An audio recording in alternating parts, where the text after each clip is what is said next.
When I saw this poem, it so reminds me of what Prince is all about. I just love it. Thank you for the invitation to speak to you today. During the next 10 minutes, my goal is to give you an overview of the 50-page Strategic Directions report that I have prepared for your fundraising management at Prince. Before I begin, a few words about who I am. My name is Viola Hennessey. I am a chartered professional accountant, retired public servant, and soon to be a graduate of the fundraising management program at Algonquin College. I will begin with an overview of Prince, talk briefly about the pyramid of giving, present a very brief assessment of Prince's fundraising, present you with recommendations and a plan for implementing those recommendations, and conclude with a few points and time for questions. Your mission statement is a good one. It tells people who you are, what you do, and who you help. Your annual fundraising efforts are the means by which you can offer your programs and services to your clients. You need to get it right. Here is a brief summary of your programs and the team that makes it happen. Your equestrian wellness services are what makes your organization unique. A quick look at what it takes to run Prince. The pyramid of giving is a graphical representation of the various types of donors necessary for successful fundraising.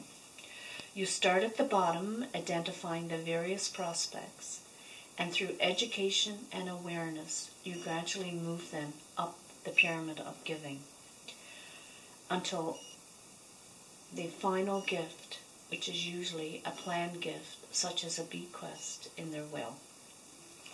As one moves up the pyramid of giving, the cost effectiveness of fundraising increases significantly.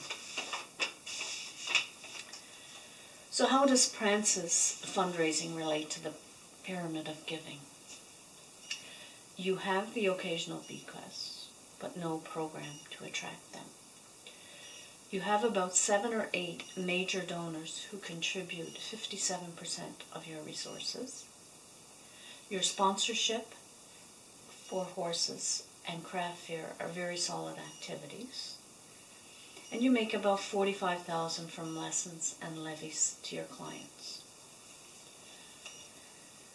I've spent a few weeks reviewing your fundraising activities and your organizational strengths and weaknesses through research and a survey of your staff, your volunteers, and your donors. The full results of the research are included in the report. If there was only one or maybe 2 things that I would highlight, here's what they would be. The majority of your revenues are generated from a very few limited donors.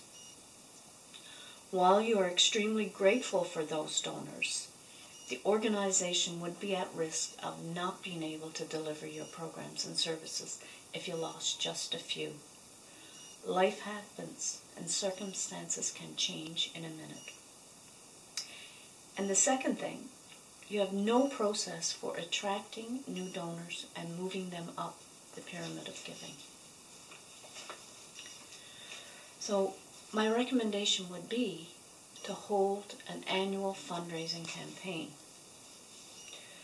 You might comment that the current efforts have been doing just fine for the last 25 years.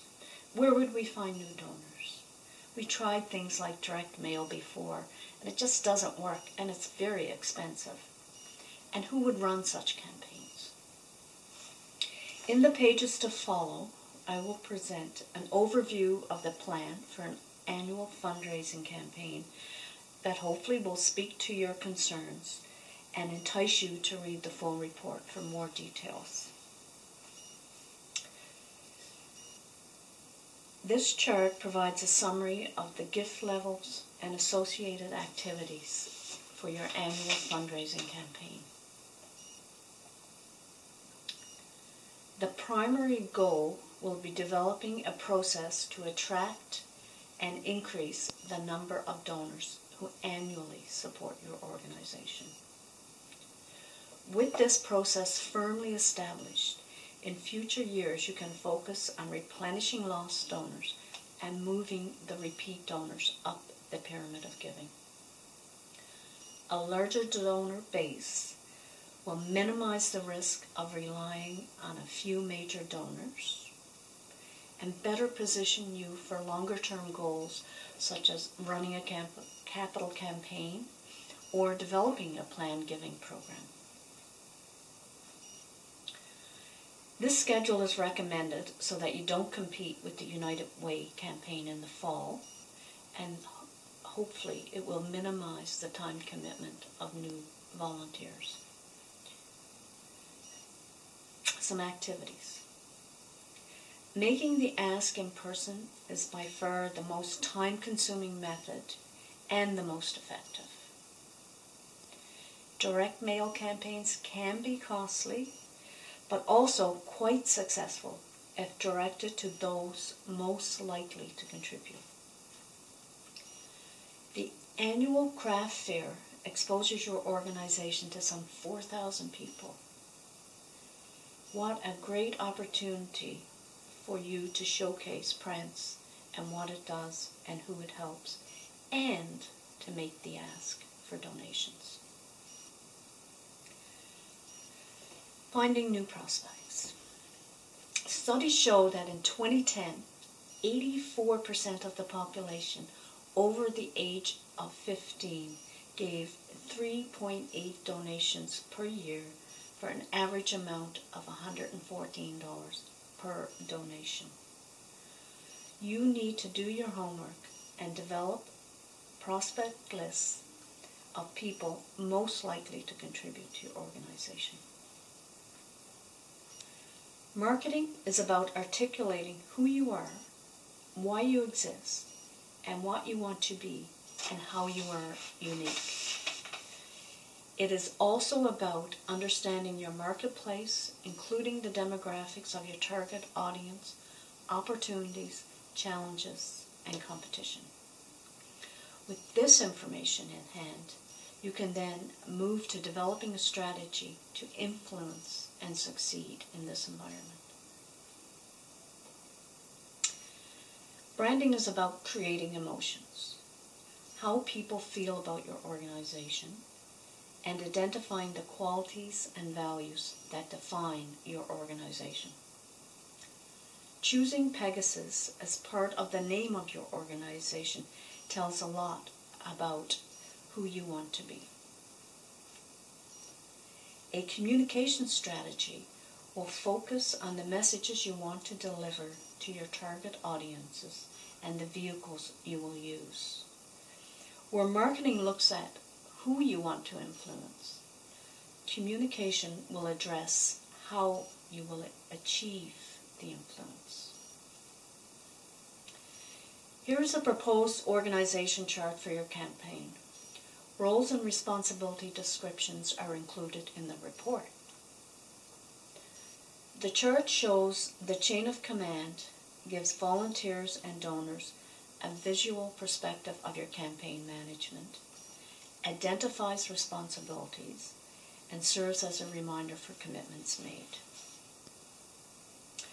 Finding volunteers. Board members should realize that one of their primary roles is fundraising. While staff will support their efforts, responsibility should not be left to staff to lead fundraising activities.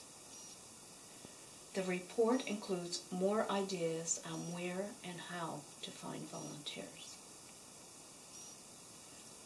Volunteer recognition acknowledges accomplishments, reinforces efforts, and is a sign of appreciation. Recognizing participation and effort means that we acknowledge that showing up is a big deal and is critical to their continued commitment. Careful budgeting is a process. Adding new donors to your base will come at a cost of approximately $15,000. The additional funds raised should be sufficient to cover these costs. A first draft of a budget that integrates both your current and new activities is included in the report. I would like to conclude by saying that with a process for attracting new donors and moving them up the pyramid of giving, you will reduce your risk of reliance on a limited few donors. And you will also position yourself for possible future campaigns and the development of a planned giving program. Thank you very much for your attention today. I would be happy to answer any questions you may have.